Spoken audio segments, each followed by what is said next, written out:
నీ వల్లే ఈ రాష్ట్రపు సంక్షేమం సత్యం నిత్యం సఫలం. జనగణ మంగళ నాయకుడా, ఘనమగు చరితల నాయకుడా, పలుతరములు మము పరిపాలించర స్వామికుడా. నవయుగ మేధో సైనికుడా, సమయము తెలియని సేవకుడా, యువన వ్యాంధ్రకు ప్రగతిని చూపర సాధకుడా, వైతాళికుడా.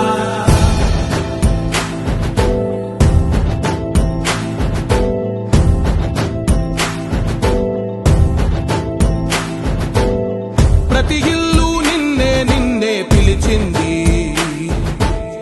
ప్రతి గడప నీకే స్వాగతమంటోంది, ప్రతి మనసు నువ్వే గెలవాలంటోంది. పెద్ద కొడుకు నీవై తోడున్నావో చాలు, జరుగుతుంది మాకు మేలు మేలు. ఇంటి పెద్ద నీవై నిలిచి ఉంటే చాలు, వేసి తోవ